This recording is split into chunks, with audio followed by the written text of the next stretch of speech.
Good morning, good afternoon, good evening, ladies and gentlemen, and welcome to this Digital Swiss FP&A Board meeting, where we will be talking about the power of FP&A Scenario Planning. My name is Hans Gobin, founder member of London FP&A Board, International FP&A Board Ambassador, and today I will be facilitating the meeting. We will be talking of a very hot topic and very in-season topic with all that's going on. We also have in attendance 416 people from 41 different countries. So we're hoping it'll be an excellent meeting for all. Let me quickly take you through what we have on the agenda for today. So evolution of FP&A scenario planning, forecasting in uncertain environments, scenario management, quick, multidimensional, and collaborative, best practice scenario planning, and how we use technology to make the most of it, conclusions and recommendations. And finally, we will end with the Q&A session. Just a quick slide on projects and initiatives of FP&A Trends Group. As you know, we are in 27 cities, 16 countries, and 4 continents. This FP&A, Digital FP&A Board brings together the Zurich and the Geneva chapter. We also do FP&A education and FP&A strategic advisory and research. Just so you're aware, on demand of our members, we are now working on best practice workshop and FP&A consultancy as well. A slide on the meetings we have covered so far in Switzerland. So we have 11 face-to-face meetings we've done. The last 2 on this page are digital meetings. The third one is today. It is now a good time for me to start introducing our esteemed member of the panel. Panelists, if you would please switch on your webcam. And our first member today is Massimo Magliocco. Massimo is head of strategic planning at ST Microelectronics. Massimo has extensive experience in operation and planning, as well as business management in high tech. From his presentation, you will see how Massimo is an expert in sailing. He makes reference to it quite a bit. He joins us today from Geneva and will be talking to us about evolution of scenario planning. Massimo, great to have you with us.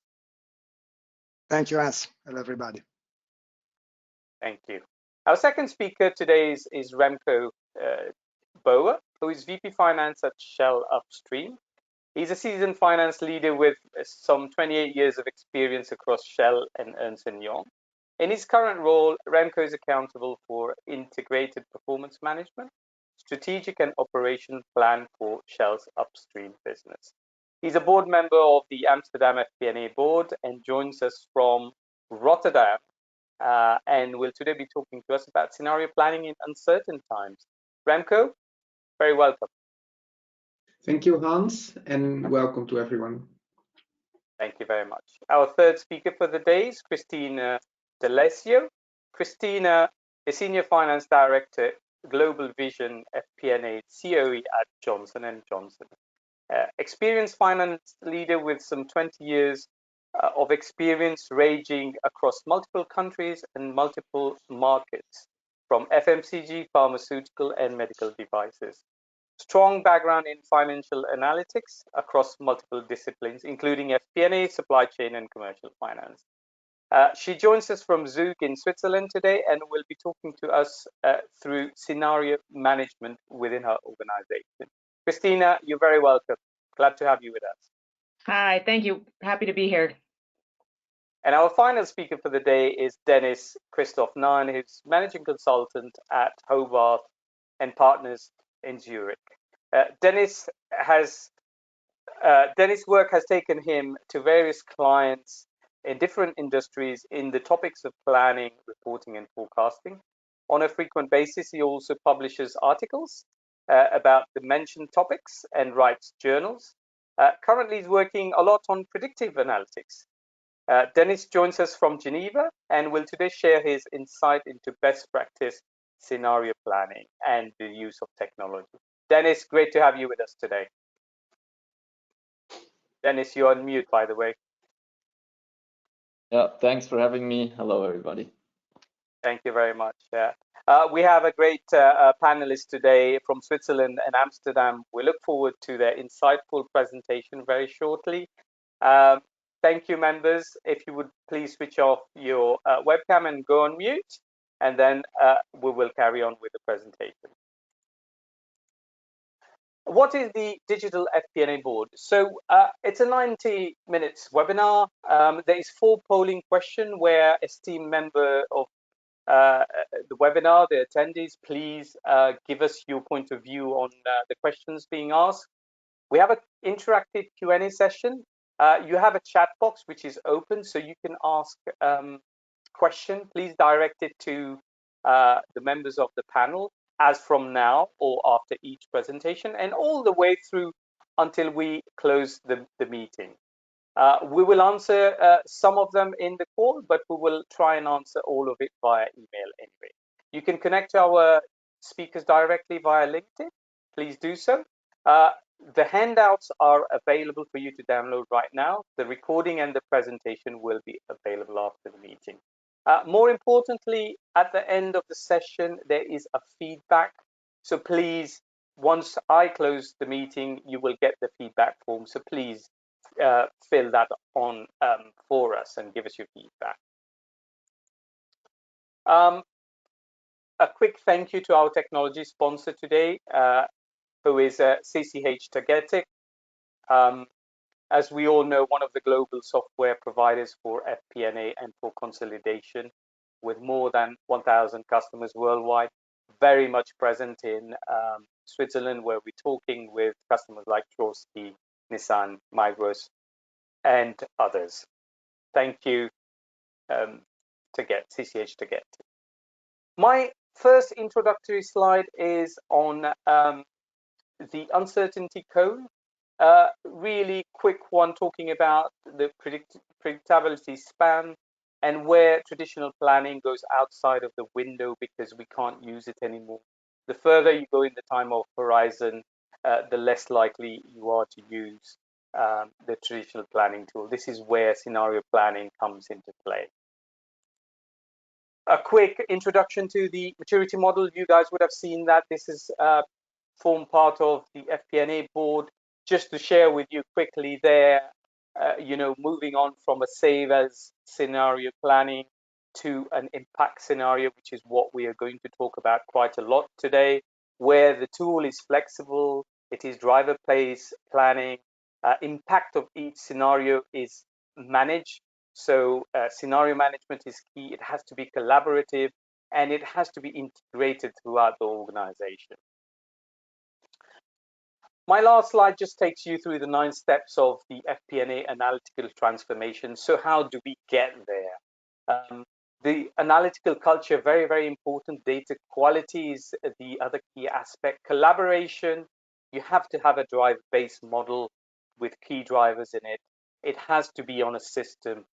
We have to automate routine. And then the 8th point there is scenario planning. That's how you get around that loop. And then finally, decision making. After having heard the theoretical aspect of scenario planning, it is now a good time to move on to our first presenter for the day. Our first presenter for the day then is Massimo Magliocco, who is planning director at STM Microelectronics. And Massimo will be talking to us about evolution of FP&A scenario planning. Massimo, very welcome. The stage is yours. Thank you, Hans. Hello, everybody. It'll be my pleasure to attend this discussion about scenario planning. So, first of all, let me introduce myself. As anticipated by Hans, I'm Strategic Planning Director at STM. ST is one of the biggest semiconductor companies. And so we will go through scenario planning related to semiconductors. Okay, next slide, please.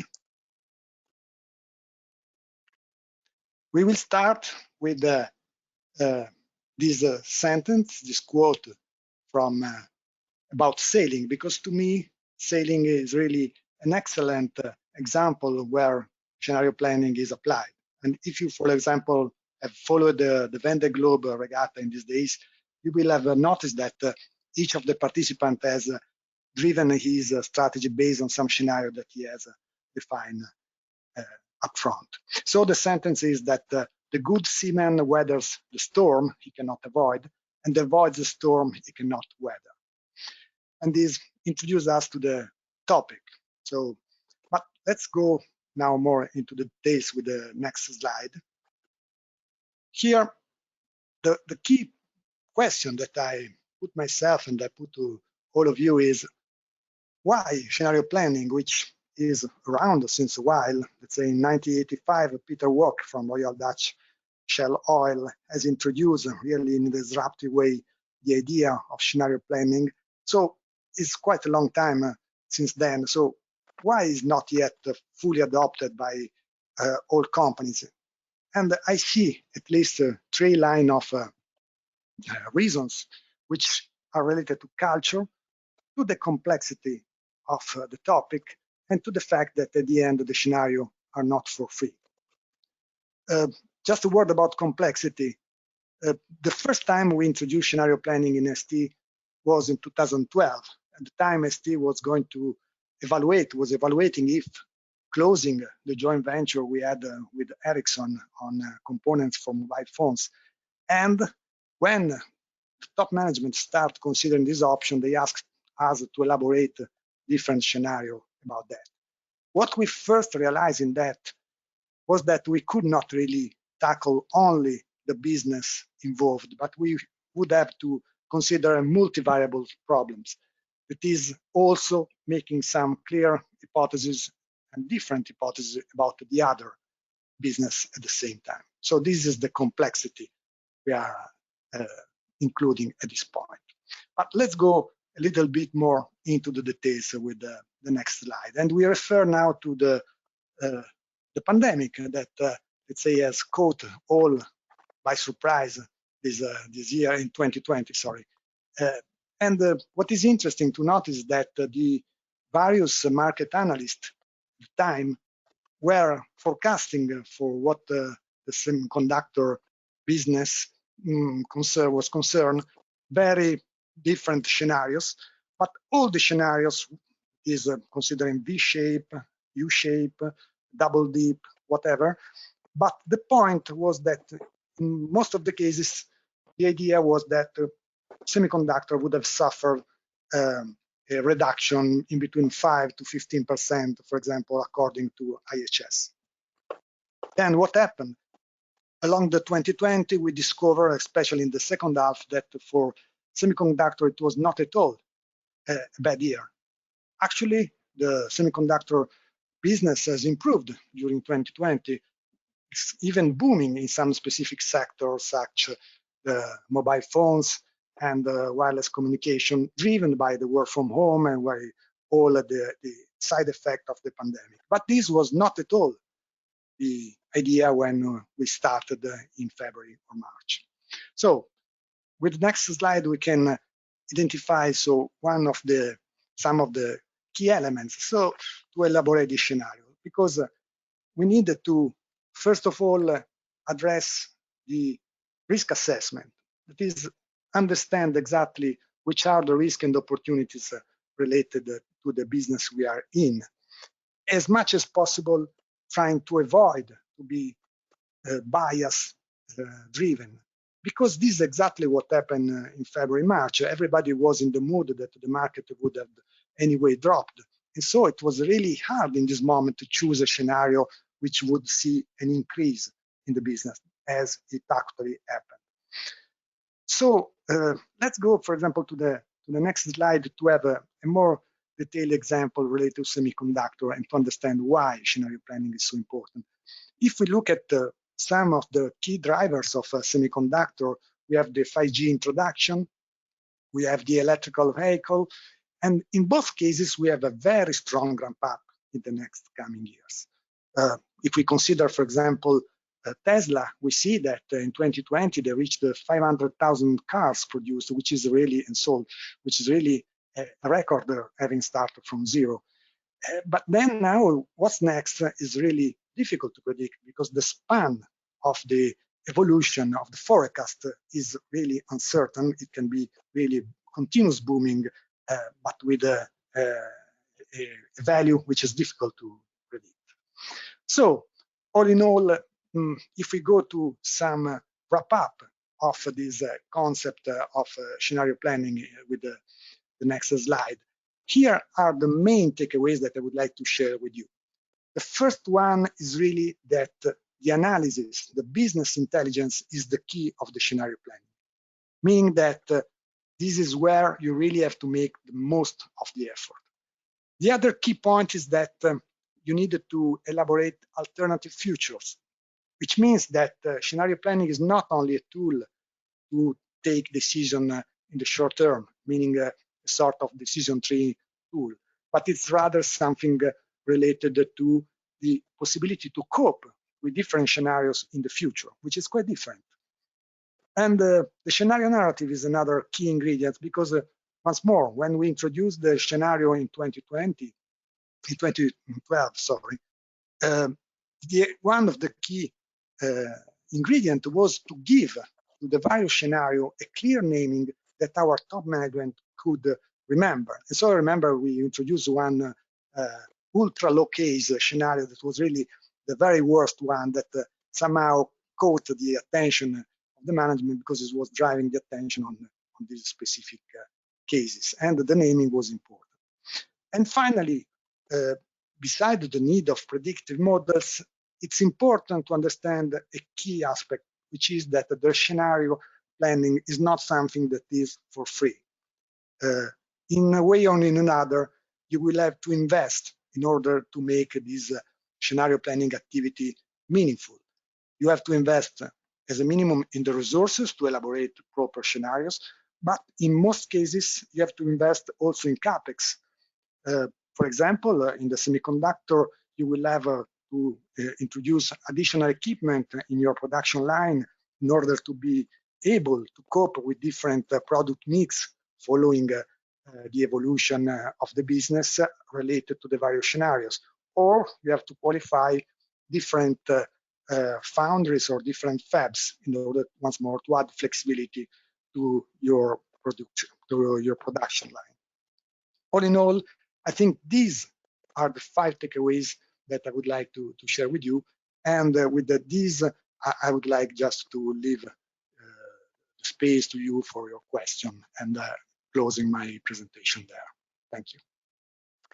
Massimo, thank you very much.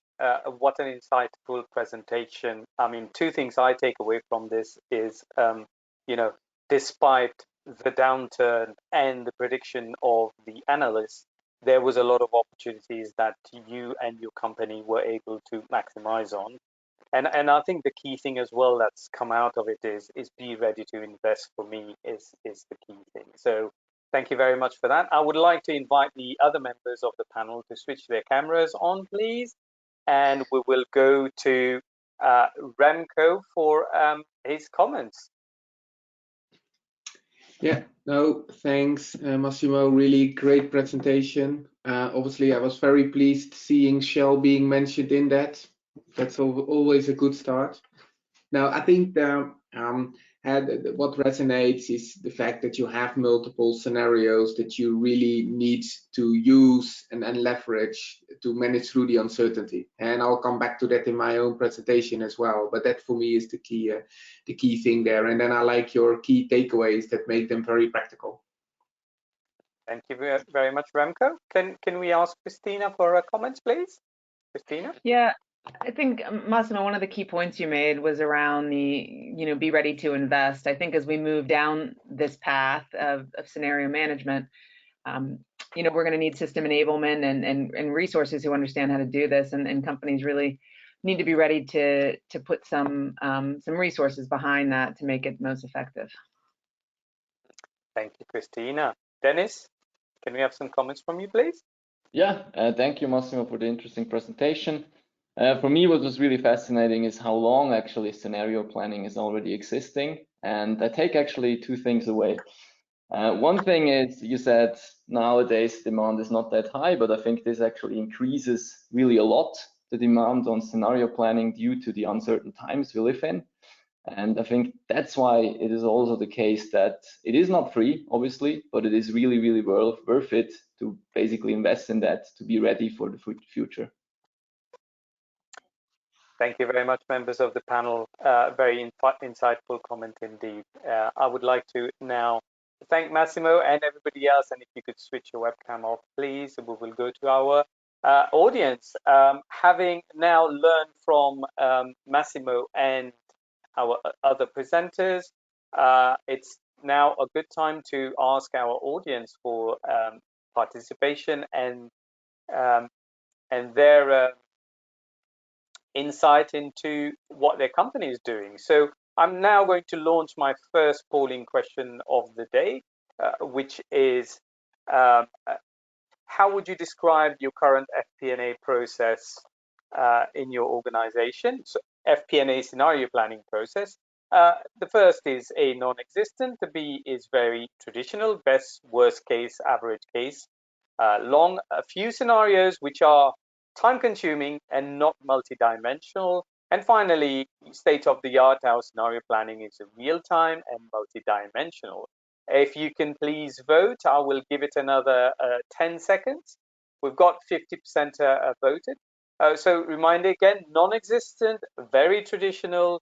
We can only play a few scenarios, time-consuming, not dimensional, and state-of-the-art. So I'm now going to close our poll, and I'm going to share it with you and with the members of our panel. So 13% have said non-existent, which is very surprising. 48% very traditional. 32% a few scenarios, time-consuming, and 8% in real-time and multi-dimensional. Can I please ask Massimo to give us his point of view on what we're seeing here, please? Sure. I think it's interesting that anyway, the non-existent is anyway low percentages. So it's important that anyway, more and more companies are entering in this kind of approach. But still, we see that we are a very basic approach in most of the cases, which, okay, is better than nothing. But the worst case and best cases, we will see also in the other presentation, maybe is a really too much simplified approach. So for sure, the next step are really important. Thank you very much, Massimo. And Remco, your insight on this, please? Yeah, it probably reflects that most companies are on a journey.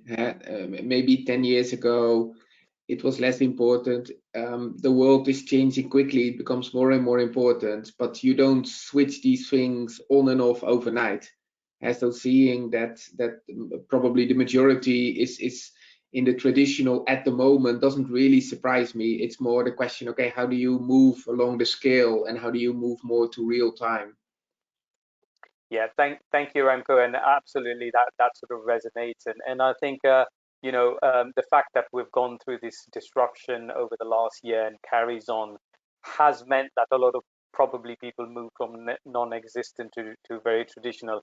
But then how do we look forward to moving out into, you know, the state of the art and everything else? Thank you very much, both. Let me just hide this and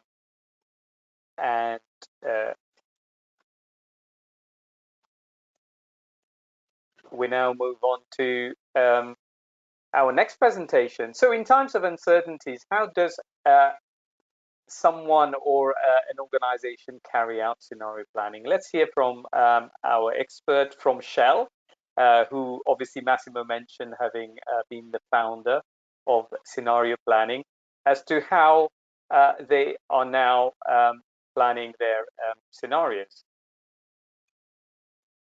Yeah, thank you, Hans. Over to you, Remco. Sorry. Yeah, thank you, Hans. My name is Remco Boer. I'm the VP Finance, looking after the Shell Upstream business and looking after basically anything to do with controlling and then planning and appraisal. Maybe move one slide, Hans. I'd like to start with a brief reflection on the year 2020, actually, to set the scene and then bridge the gap, how scenarios are really, really important there. Clearly, 2020 was very unprecedented. The world was and still is very uncertain, both in the short term and the long term. We've seen the pandemic happening and actually still impacting many, many people around us, impacting societies, lockdowns, travel restrictions. As a result, very much impacting Shell as a company, the collapse of the oil price, starting at about 70 in the beginning of 2020, dropping even below zero in April, May, and then luckily enough since a bit on the rebound. And then the two pictures at the bottom very much reflect the theme of the energy transition, which is very live, and more and more organizations, companies, governments talk about it, the energy transition, the speed of the energy transition, looking into wind, biofuels, hydrogen. So a lot of uncertainty in the market impacting a company as Shell. And I would like to now move how we as a company and how I in Upstream managed first in 2020 and then do a bit of a longer outlook there.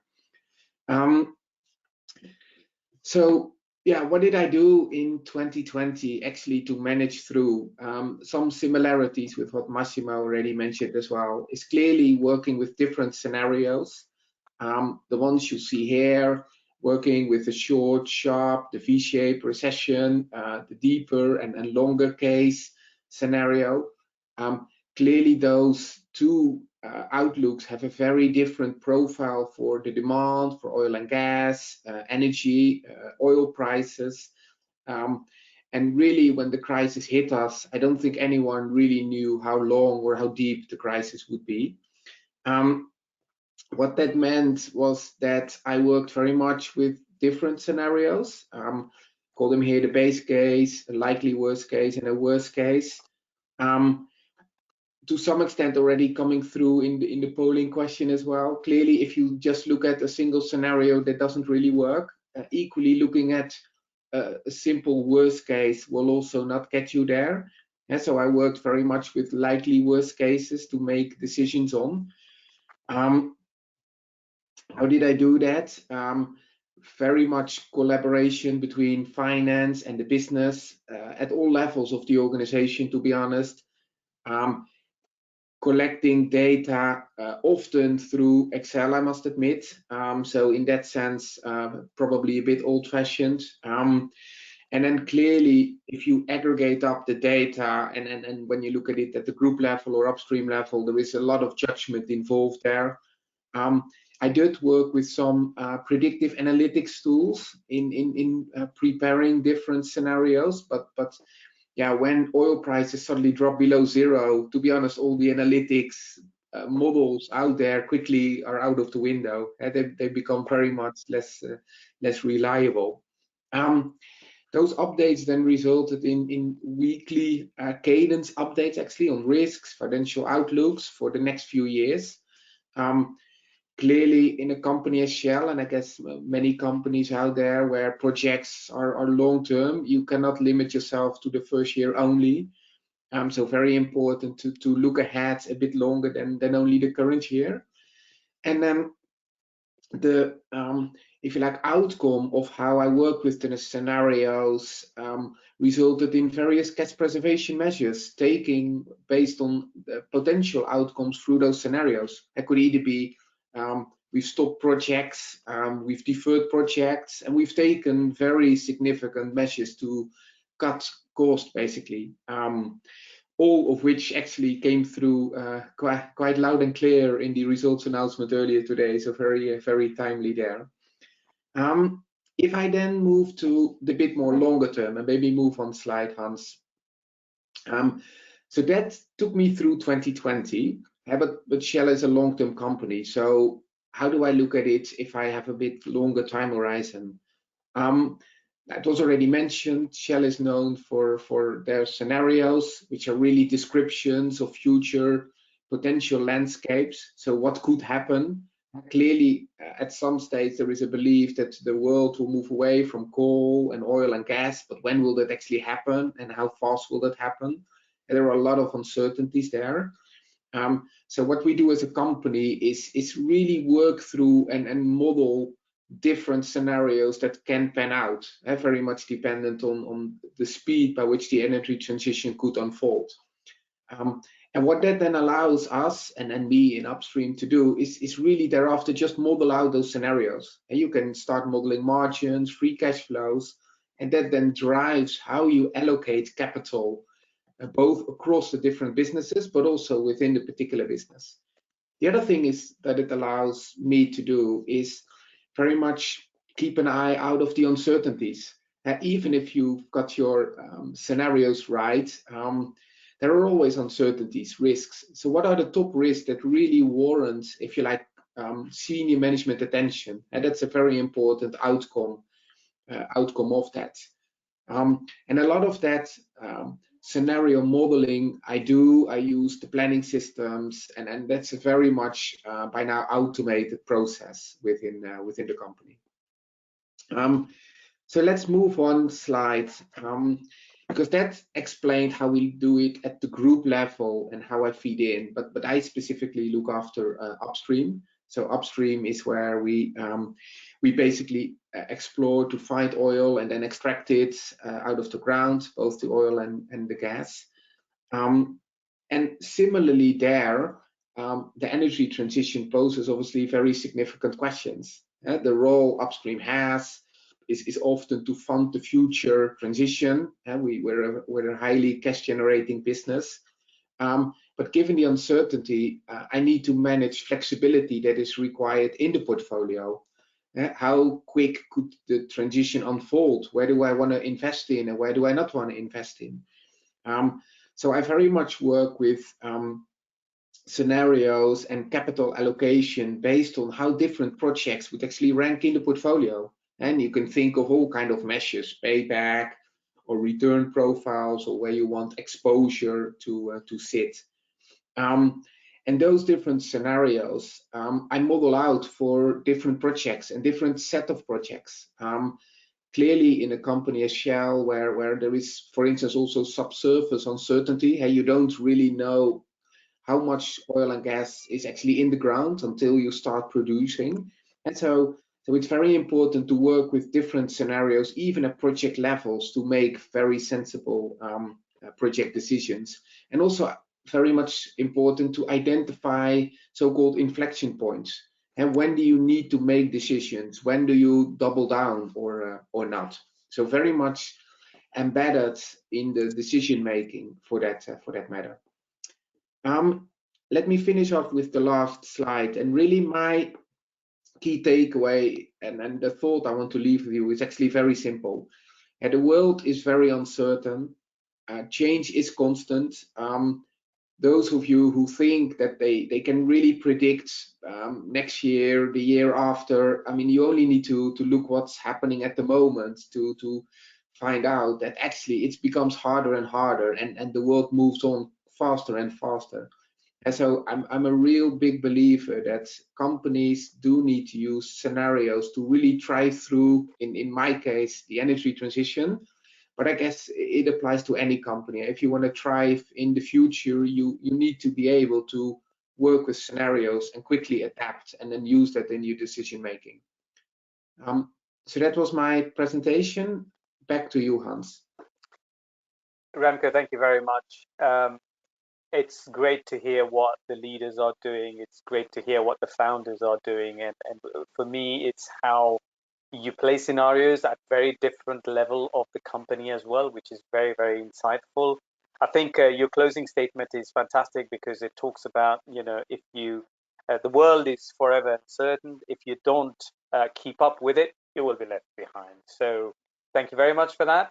At this point, I would like to ask the other panelists to join the conversation, please. And I go to Massimo. Massimo, can you give us your comments, please? Sure. I really appreciate it. Thank you, Remco. Very, very insightful. I was really interested by the concept of modeling. I mean, how through the modeling of the various scenarios that you do, you really are able to derive the key impact of the various scenario in terms of financial outcome. So this is really important so that you quickly can extract some outcome from the scenario. That's very important to me. And then the capital assessment is important as well. Thank you very much, Massimo. Christina, what would your comments be, please? Yes, thanks, Remco. One of the points I think you made was really important, which is what warrants senior management attention. And I think that's really key in an environment where everything is so uncertain. There can be a lot of things to focus on, and really bubbling up to management. What are the key areas in such a dynamic and uncertain time? What are those key areas that they need to focus on to drive the business is a really good point of why we do this. Thank you, Christina. And Dennis, what would your comments be, please? Yeah, thank you, Remco, for the interesting presentation. It was really interesting to hear from the company that is practicing scenario planning since 1985. I think for me, the key takeaway and what was really impressive is how many factors actually are impacting your business. And I think that's why it is key to really identify all the different business drivers and connect them and actually use to underline them with internal but also external data. Thank you very much, everyone. And thank you, Remco, for a great presentation. Let us now move on to our polling question. But before that, let me just remind the attendees that you can ask questions, and please do so via the chat box. We will try and answer a few of them in the call, but the rest of them we will definitely answer via email. So moving on to our next polling question. So we want to learn more about how you managing within your organization. I'm just about to launch it in a second. So how would you describe your scenario planning model and tool?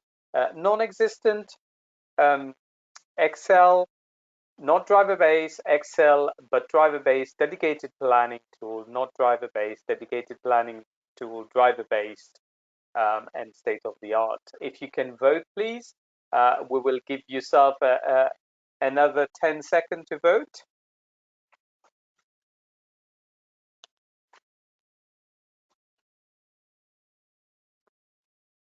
Thank you very much. 65% have voted, and another couple of seconds, and we will be ready to close.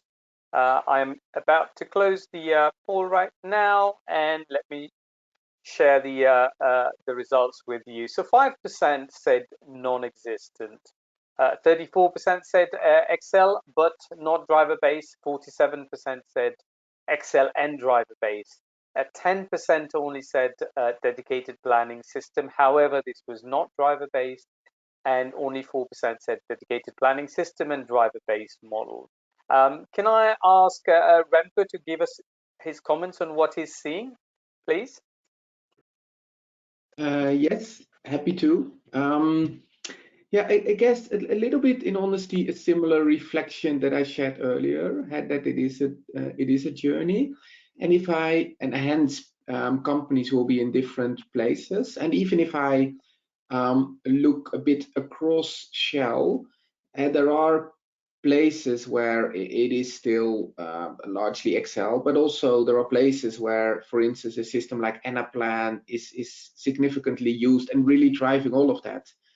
And so for me, I guess the trick is to find, if you like, the way forward for your own company that is fit for purpose. Recognizing that if you don't do it, you may actually be out of business before you know. And so Excel is great, but it won't get you to the future. So you must start embracing, if you like, some of the newer technologies and then moving more to the driver-based. That's what I would say, Hans. Thank you very much, Remco. And Christina? Yeah, I'm not surprised, actually, as well. I think as a finance community, we're very comfortable with Excel, and it's something we've been using for a long time. For many years, it provided the most flexibility.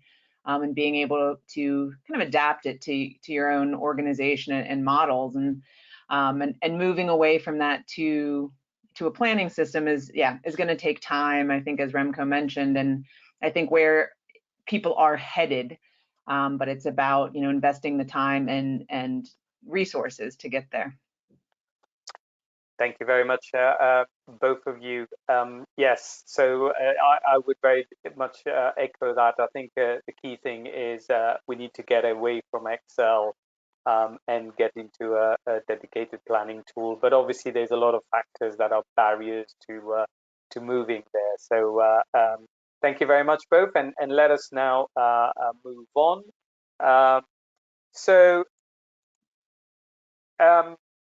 How many scenarios should one have and play with? How do you manage those scenarios? So to talk about scenario management, we have Christina D'Alessio with us, a Senior Finance Director at Johnson & Johnson. Christina, the floor is yours. Yes, thank you very much. I'm very happy to be here and be talking about this really important topic. So Hans, you can hop to the next slide for me. This is a quote that I love, and that was one that we've kicked around as a team in 2020. We're really focused a lot in the past on plans, and now the reality is our plans kind of went out the window in 2020, and we needed to focus on planning.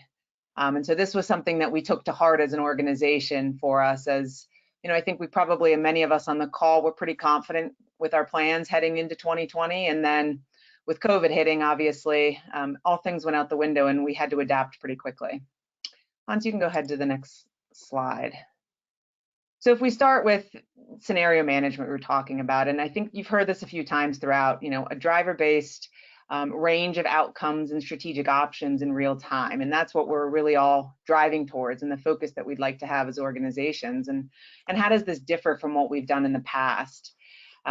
The best case, worst case scenario of the past are days that we need to move past as we go through years like 2020, where our best and worst case was probably nowhere near what ended up happening. Some of the key points to consider when we're talking about scenario management, it's really the increased number of outcomes driven by increased inputs. The number of drivers that drive your business and the key drivers is increased. And if I look at my own business, we traditionally looked a lot from an external environment perspective on market share. But coming into 2020, we really had to adjust that and focus on a whole range of key drivers of the business and how they impacted the range of possible outcomes. With that, it definitely increased the complexity. When you increase the inputs and the number of scenarios, part of that is also really increasing collaboration across the organization. For us, it was really working much closer with competitive intelligence teams, the internal analytics teams, supply chain, but also external data providers. And really needed to be more of an end-to-end integrated planning process to be able to take in all of these scenarios, which added time and complexity at the start. The counter to that is it really needed to be much quicker than previous. As we started to do this and implement our new modeling and scenarios, it could take a week plus to develop scenarios. We really focused on streamlining our models and trying to focus on the key data points that would really drive change and drive impact, and allowing those impacts to flow through. And that's really how we worked on trying to bring that timing down. Hans, you can go ahead and flip to the next slide. So this is where I kind of want to focus the most. We had, how do you do scenario management during a pandemic? I work for a medical device company, and that's an area that was obviously strongly impacted by the pandemic in 2020. If I look at the historics of how we did it, we do a big planning cycle, a big business plan, and a few updates throughout the year. And that obviously in 2020 wasn't going to be flexible enough for what we needed to do. If I give a little context of what happened to us as a medical device company, elective procedures, the market for those contracted anywhere from 25 to 50% or more in some areas, depending on the surgery and the type of surgery in the country that we were talking about. And this really forced us into a stronger case for doing the scenario management. So what did we do? First, we started with what are the key factors and variables that we need to manage and understand for 2020. As I said, for our business, that was looking at things like the capacity of elective procedures in a hospital, things that hadn't been a constraint in the past that became a constraint as they really reduced the number of surgeries in markets. The behavior and changes of consumers as they watched this and were uncomfortable going into hospitals, looking at how available clinicians were for our patients, vaccine availability, when would that change? And for us, we ended up with a handful of key factors that we wanted to focus on in key markets, and that would drive about 80% of our business, and we extrapolated that to the rest. For us, what was also important, we bought in a lot of data. It takes time to build up a data set and to build in those internal capabilities, and so for us, we were able to use third parties to be able to facilitate a quicker turnaround in terms of getting up to speed with these key inputs. Then we focused on building a range of scenarios and outcomes. Instead of, let's say, a base case with risks and opportunities, we now focused on a small handful of scenarios. And we left a number, and this is going to vary, I think, per business, but enough of a range of scenarios to give you a range of reality and what might happen, but also enough numbers that we could really bring strong plans around those scenarios. So both what the scenarios were and how we would react to them.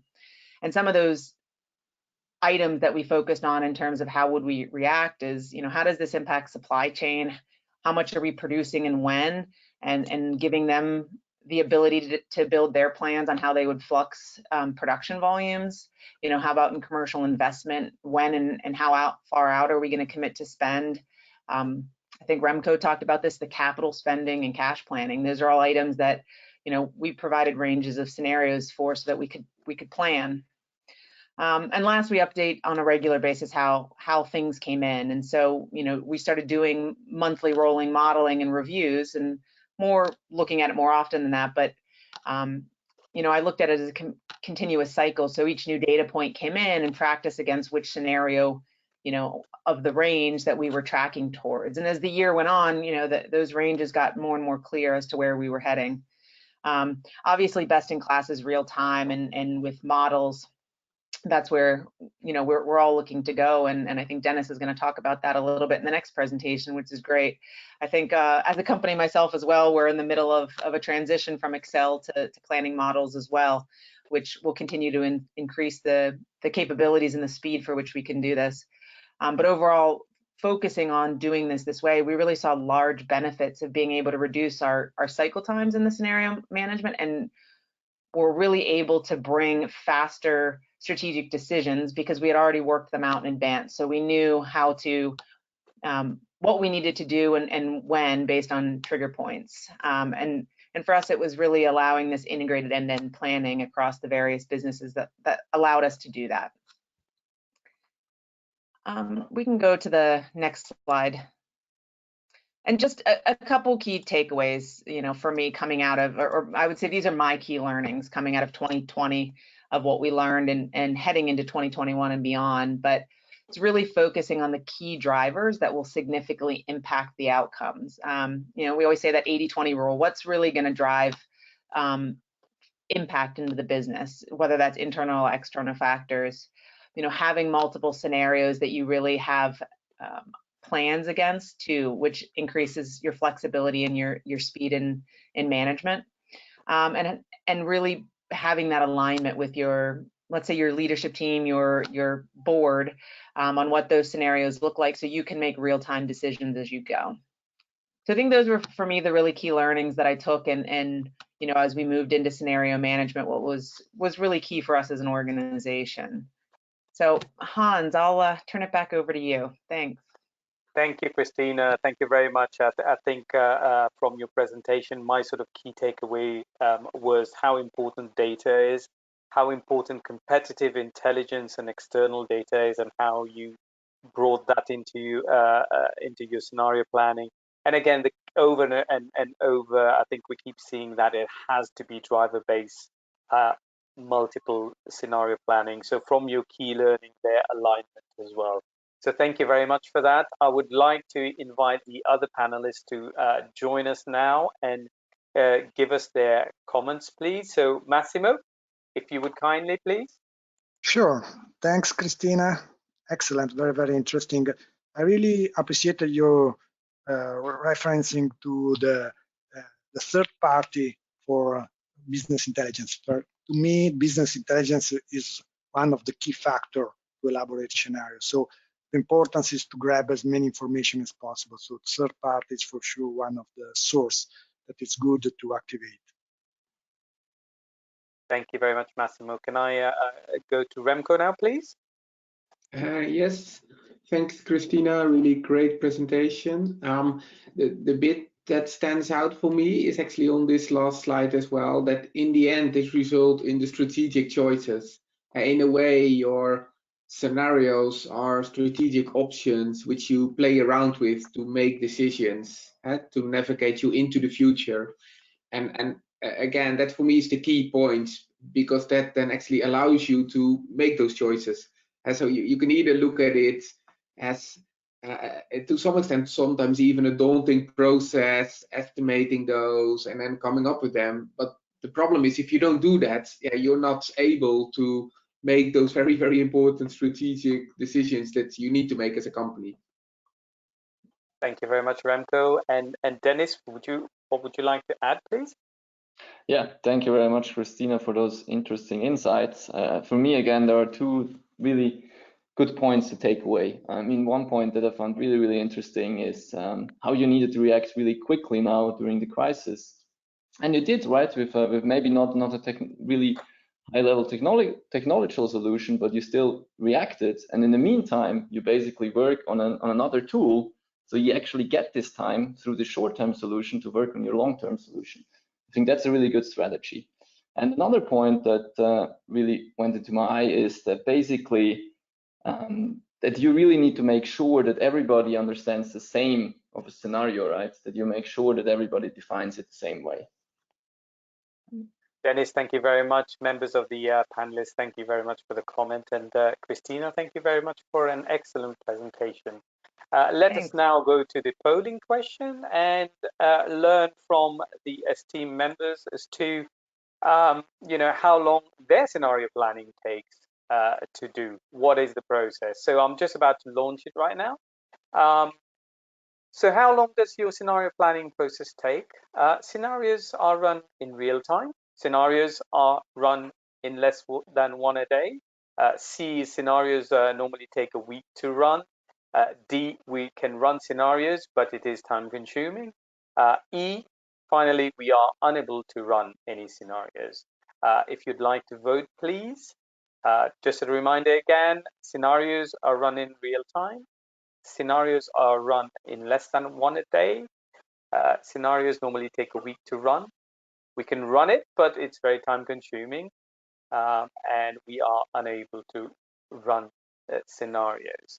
So I'm now just going to close the polling, and I will share the results with everyone. So 3% said we run it in real time, 13% less than a day, 25% normally take a week to run, 52% say they run it, we can do it, but it's time consuming, 7% are unable to run it. Christina, what would your comment be on what we're seeing here? Yeah, it's interesting. I think it really highlights why we're all here today and we're all focused on the same thing. It's how do we get to that gold standard of real time?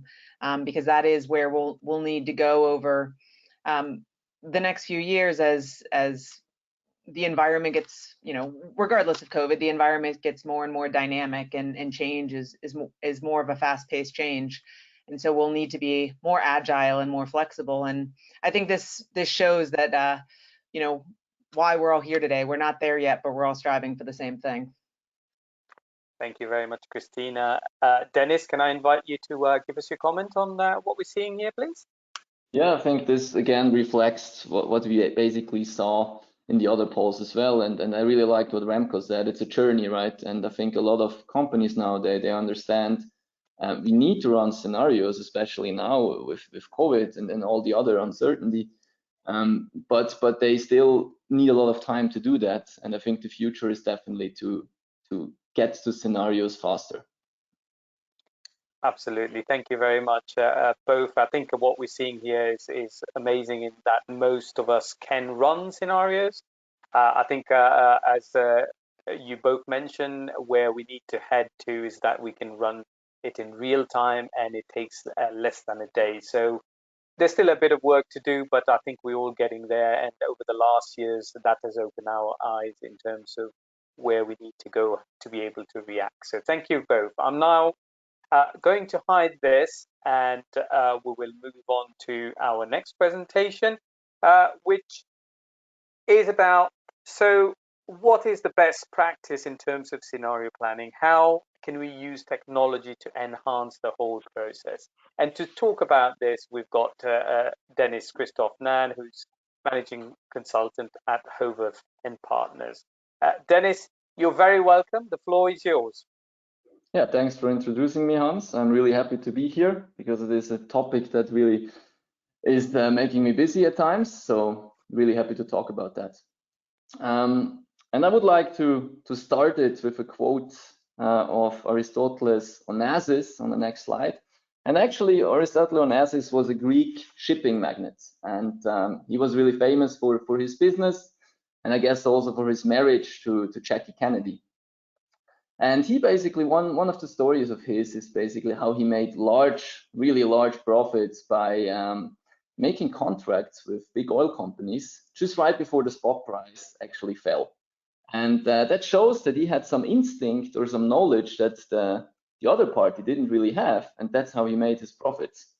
And that's why what he's saying here, right? Knowledge is key, and it is key because we live in times of big uncertainty.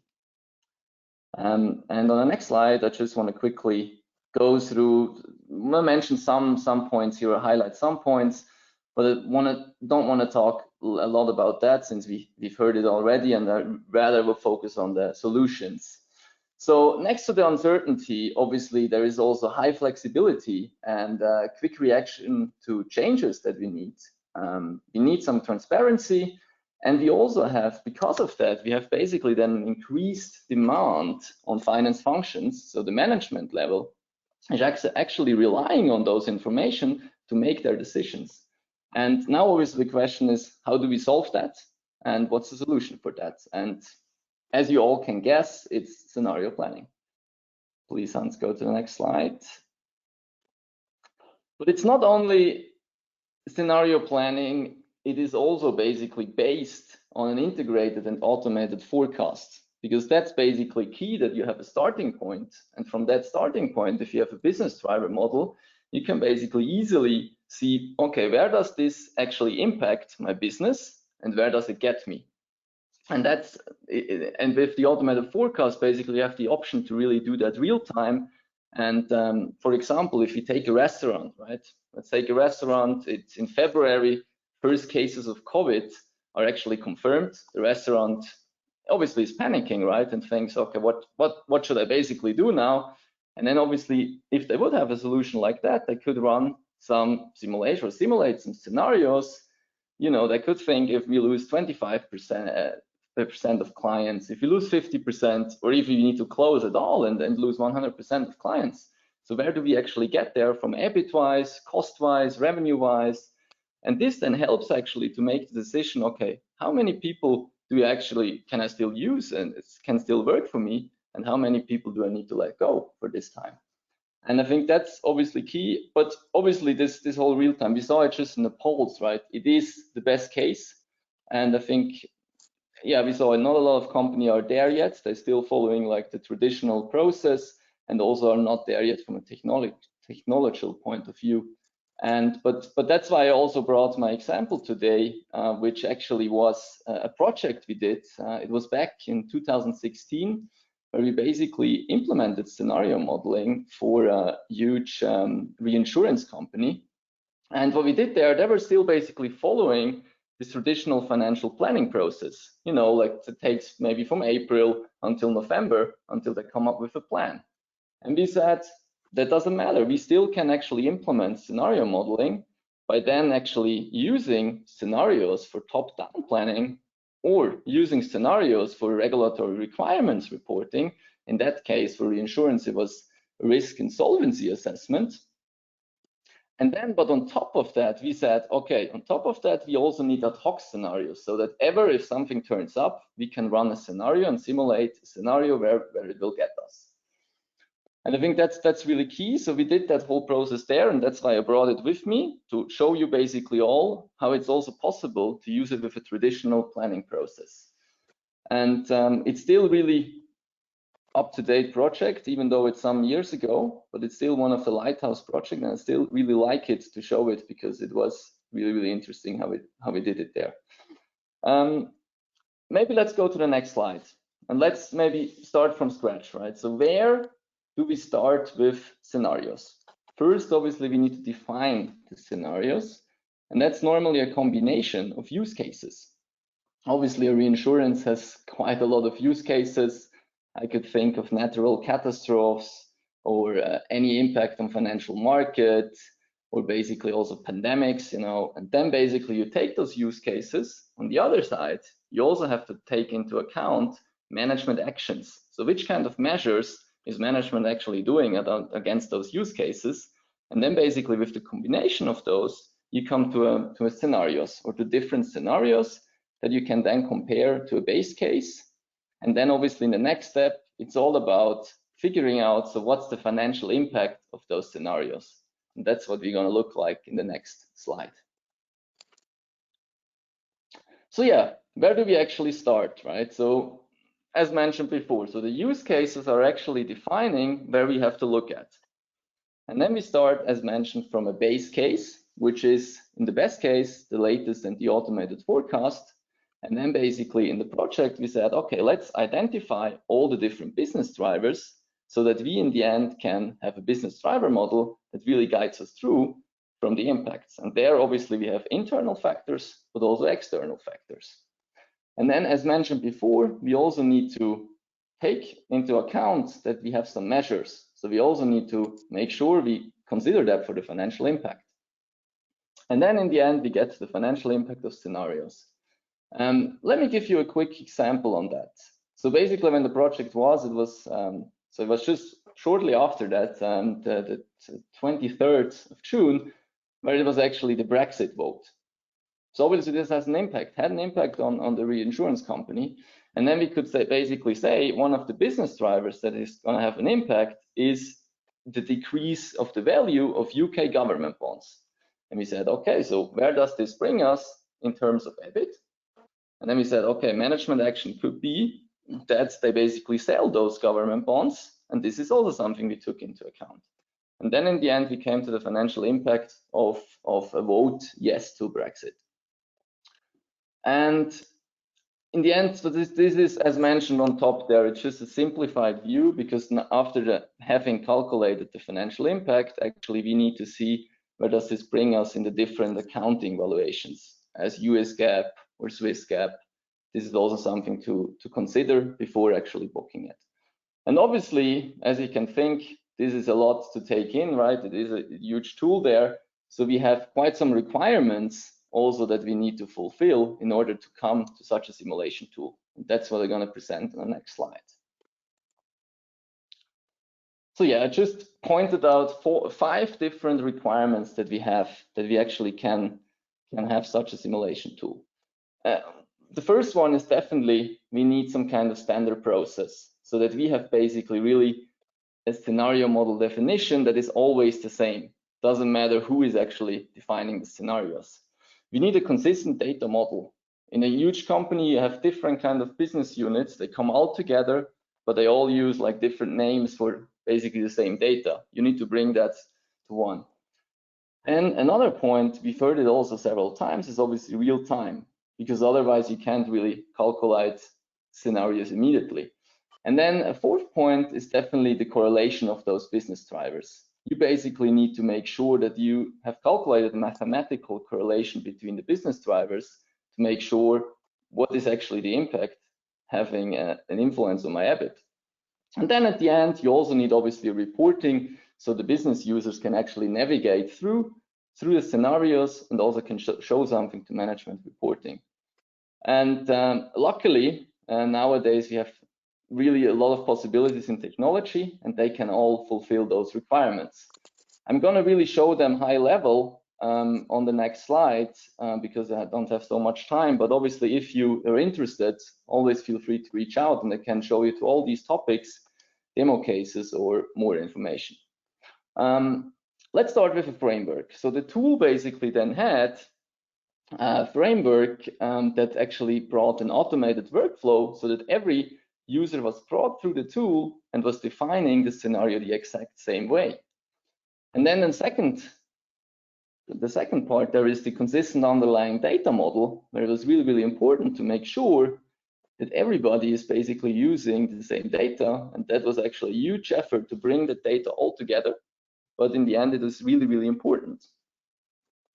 And then, Hans said it in the beginning, right? I'm currently really with predictive analytics, and it's a really, really interesting topic because it basically gives you a lot of advantages. For once, it basically gives you real-time possibilities, right? Because you can really calculate quickly. It actually, as a second, it actually gives you hidden business factors because you have the possibility to use machine learning to basically come to factors that you would never think of, right? And then it also gives you the mathematical correlation, so in that you basically in the end have really the simulation tool that brings you from point A to Z. And that's why predictive analytics is really, really important for such a modern tool. And then on the right, you have basically then the dashboards. So we also implemented obviously some kind of reporting solution, nice dashboards where you could really play around with those simulation cases. And also we're actually able to get out some management reports that you then could actually show to management to show them exactly what you actually did. And I think overall, and that's what we also heard, right? Overall, all these things are basically combined in a modern planning platform. And if you actually have that in the end, you will gain a knowledge advantage against your competitors. Because if the next Brexit or COVID hits, you already have planned those scenarios, and basically you already know how to react. When your competition still actually has to think first, so what are we going to do? How are we going to react? Thank you. Dennis, thank you very much.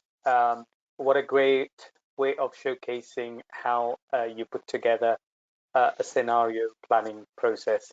Obviously, it's a long model. There's a lot of steps, but especially this last slide takes you through that very, very well. So thank you very much for that. I would like to ask the panelists to now join us in giving us their insight into what Dennis has just spoken about. So Massimo, if I can come to you, please. Sure. Thank you, Dennis. Excellent presentation, very well structured. Really, this somehow connected the dots of all of the things that we have introduced in the various interventions. So excellent way to provide an overview about the overall process. Thank you. Remco, if we can go to you, please. Yeah, no, thanks, Dennis. Really good stuff. And building on what Massimo mentioned, for me, it's a really nice, almost schematic form of our discussions.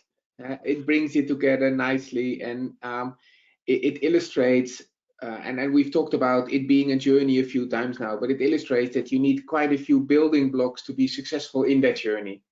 And systems is one, but obviously there is a lot more to that. But great, yeah, really great presentation. Thank you.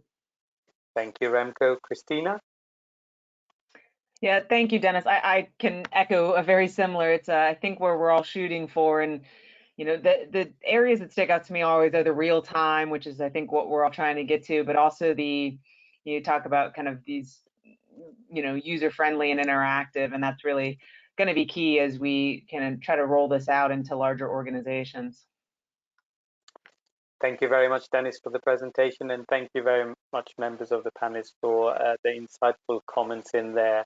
I think it is now a good time that we hear from the attendees as to, having heard from Dennis about predictive systems and everything else, as to what our current attendees and their organization are doing in that sort of space. So if you can vote, please. I'm just about to launch the vote. And what we're talking here is, how would you describe your current FP&A processes? Are they static and not predictive? A. B. Have some predictive elements, some drivers. C. Fully driver-based. And D. Digital, using automation, predictive and analytics, and possibly machine learning as well. So if you could vote, please, that'll be great. We'll give it another 10 seconds. And then we will close the polling. So static, not predictive, have some predictive elements, fully driver-based, digital, automated, and predictive. I am now about to close the polling, and I will share the results right now. So what we're seeing here is 24% is static, not predictive.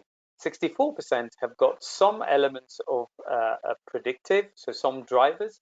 10% is fully driver-based, and 2% is digital, using all sorts of automation, but also predictive and machine learning. Dennis, can I ask you to give us your comment on this, please? Yeah, of course. And I'm actually not too surprised about the results here. I think it perfectly reflects again what we were discussing now the whole evening here and the whole session. It is a journey in the end, and I think a lot of companies are striving for having those digital and these modern planning platforms, including predictive analytics. But as mentioned, it's a journey. They still need to get there. But it's a good start to have some drivers and to improve this successfully, right? Yeah, what we can see here very definitely, as you mentioned, Dennis, is that, you know, almost was it 76% are using some sort of a driver-based model. I think it's the next step in terms of getting fully driver-based and also start using all the automation that is available. Step by step, it's a slow process, and very definitely get there. So thank you very much for that, Dennis. Let me just hide the poll now. And then it's a good time now to move into our key takeaway session.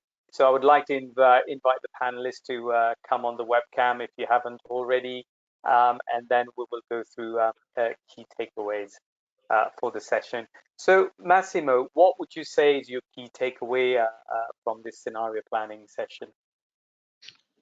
Yes, I think the key takeaways is that scenario planning is a tricky approach, a tricky process, where really to make it valuable, you need to have some building block, as have been really well introduced by the various panelists. So it's not straightforward.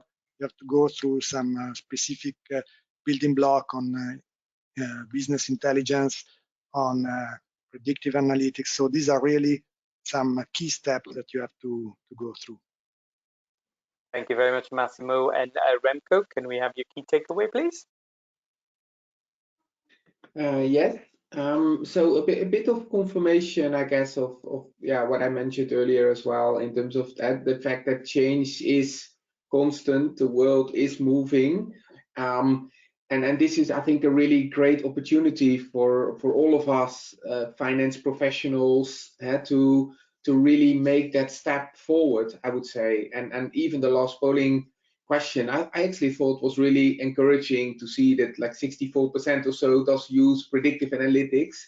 It very much feels we're at the early stages of what's really possible. And so my key takeaway, also listening to the different discussions, is that there is probably, I mean, this is not something that you switch on or off, or there is a silver bullet and it's all done. And you need to get started with it. Hopefully the discussions gave inspiration on what to consider, and then really start trialing and then learn from it. Back to you, Hans. Thank you very much. Christina, your key takeaway, please. Yeah, I think Remco, I'm walking away with a very similar one. I think it's, yeah, we've got to spend time as finance professionals and invest time in doing this, both as our organizations and ourselves as we move ahead into this world. And it's extremely important, and it's going to be flexible and quick and collaborative, but it's going to take time for us to get there. And I think, you know, if 2020 taught us anything, now is the time to really take those steps forward and move ahead, because it won't be the last year like this. There'll be other, you know, incidents that happen, hopefully not on this scale, but other things that they'll drive in our individual areas, you know, change, and we need to be ready for that. Thank you very much, Christina. Dennis, can we go to you, please, for your key takeaway? Yeah, for me, there basically are 3 points, right? One point is, as Christina just mentioned, we live in an uncertain time. Nobody actually expected on Christmas in 2019 what actually happens in 2020. So it is, scenario planning can be a solution for that, and it is really important, that's why, to actually invest in that.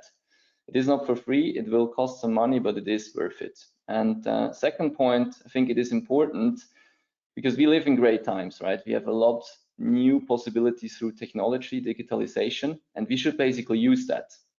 I think it's really important to actually use and make use of that and use it for the best, right? And then the third point is basically you are not alone in this, right? We already have some companies that did this, and I think it's really important to also learn from those best practices, because this really helps in the end. Yeah. Thank you very much, Dennis, and thank you very much, panelists. I think we now go to our Q&A session, so you can keep your webcam and your mic on.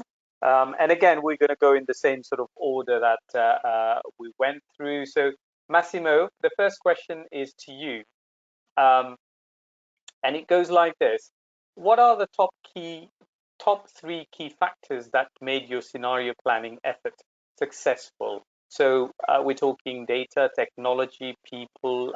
How did you go about it? Sure, I would rank it for sure. Data is the first to be considered.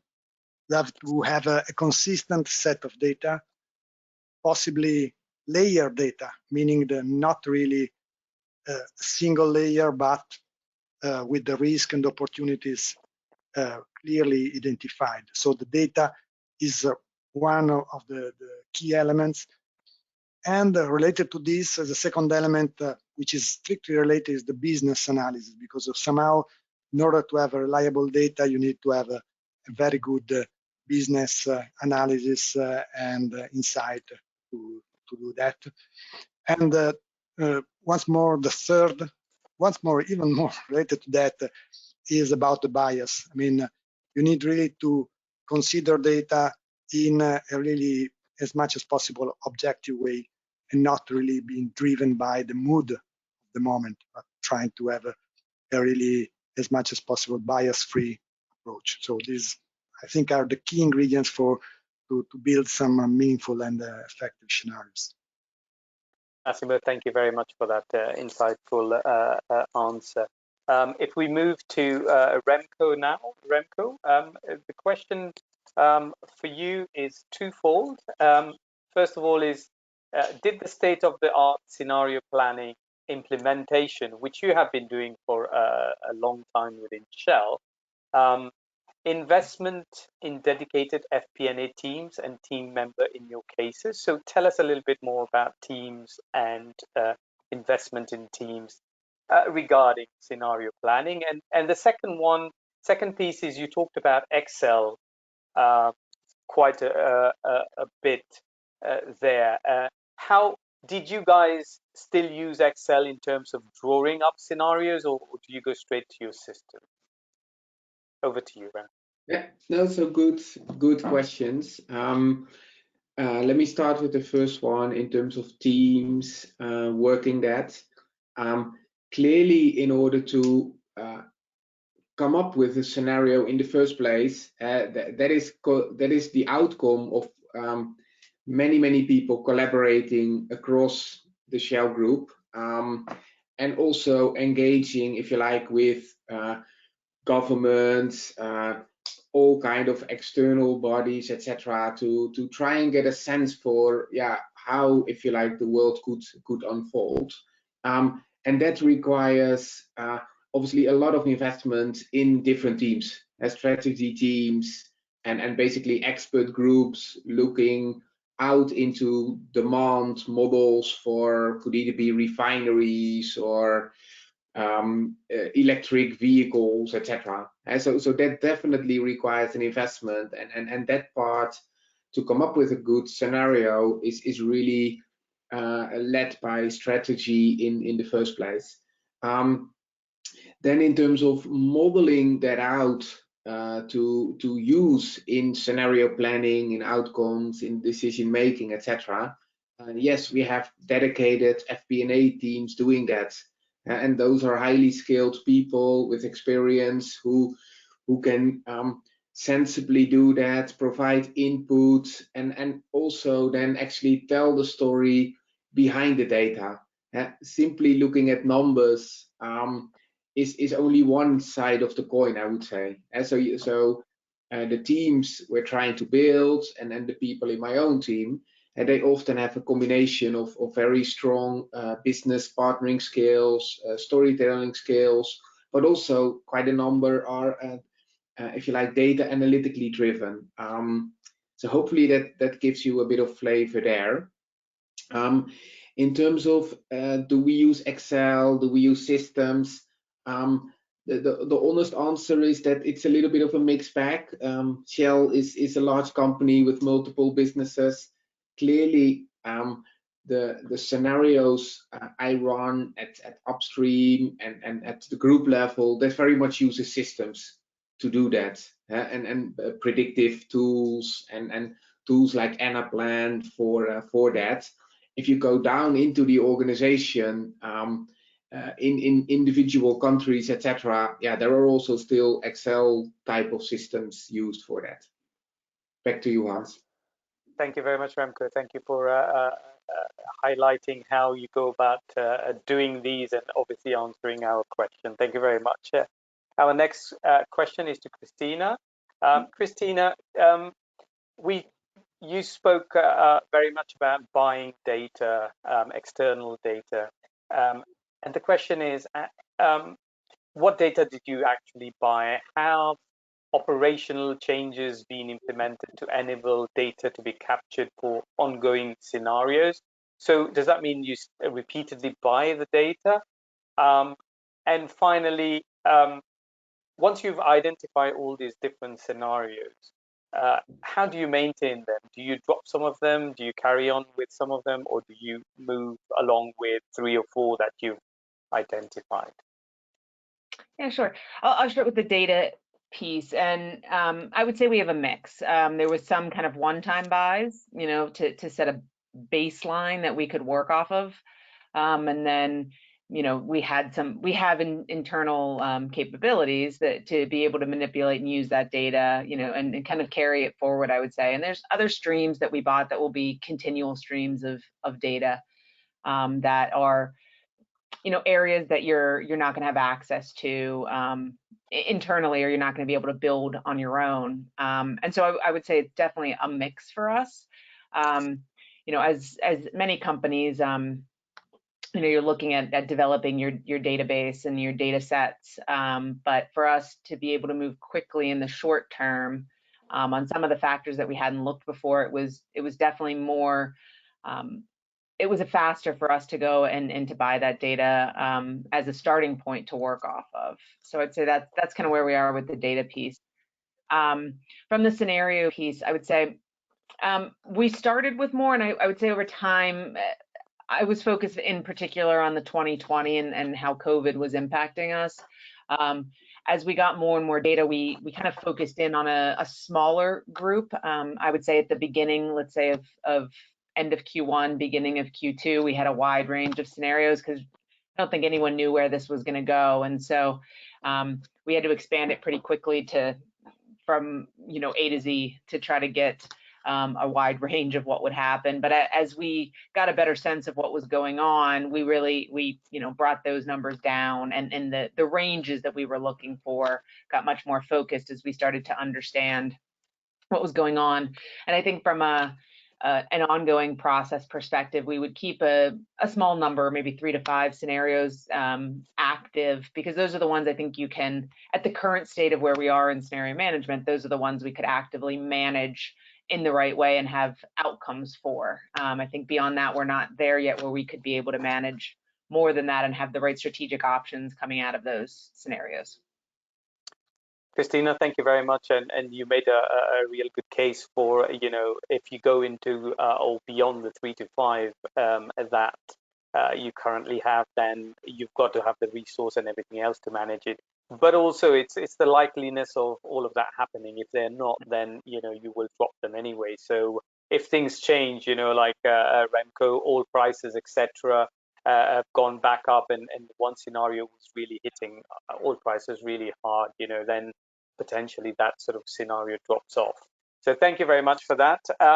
Our last question is for Dennis. Dennis, obviously we saw and spoke about predictive analysis and analytics, and that being your forte or what you're working on at the moment. Predictive analytics requires knowledge of a machine learning algorithm. We all know that. So who owns that responsibility in the business? It suggests, or it is being suggested, that finance function require data science capabilities. What are your thoughts on this? I think I want to start here first predictive analytics, in my opinion, it has 2 possible steps, right? For the first step, basically, you don't necessarily need machine learning, right? You can really do it also with easy approaches, with easy methods. You can come to a predictive analytics model. And obviously in the second step, then you could actually add machine learning to, as mentioned as before, right, to actually identify those business drivers that are basically hidden and that are maybe you wouldn't come to this by yourself, right? For that, you can then use machine learning. But then obviously, depending, it's depending on a lot of factors, right? What you exactly need, which kind of know-how you need. There is basically the chance that if you have actually a really good tool, obviously to set this up, you might need some data scientists, but then it might also be that if you have a really user-friendly tool, that you don't necessarily need a data scientist. But then obviously if it's a bit more not so user-friendly tool, if you actually use a lot of kind of not really structured data, then obviously you need a data scientist to be able to understand this data and basically give you some valuable interpretation of it. So in the end, it really depends on which kind of level of predictive analytics you use, and secondly, which kind of software you use. Thank you very much, Dennis. I would like to add to this is what we're seeing in the FP&A sort of teams, the way companies are structuring themselves. There is a requirement more and more for data scientists and data science knowledge, even in the finance sort of team. But obviously, yeah, I would echo the fact that it really depends where you are on that journey, how big your team is, the sort of resources, etc., that is available to all of us to use going forward. So thank you very much, everyone, for answering this question. I would just like to remind the attendees to keep posting your question. We've got a lot more questions that we will try and answer via email to yourself. So please carry on posting until the end of the webinar. Thank you very much, members. We will now move on to a couple of last slides that I've got. So if you don't mind switching off your webcam and going on mute. Upcoming digital meetings for us, we've got the Digital German FP&A Board, which is on March the 4th. Please do join us. We've also got the FP&A Trends webinar, which is on February the 23rd. next slide. So this is where, you know, we would like to say thank you to everybody attending today. Thank you to all our esteemed members of the panel, our speakers. Thank you to our participants. Thank you very much to our sponsors, CCH Tagetik, FP&A Trends. And again, thank you very much to our participants. Please don't forget, when I close the call, you know, we have the survey at the end, so your feedback is very important. Please stay on and give us your feedback, which is very, very important.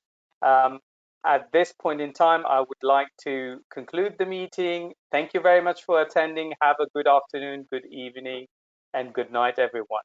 Thank you very much. Bye-bye.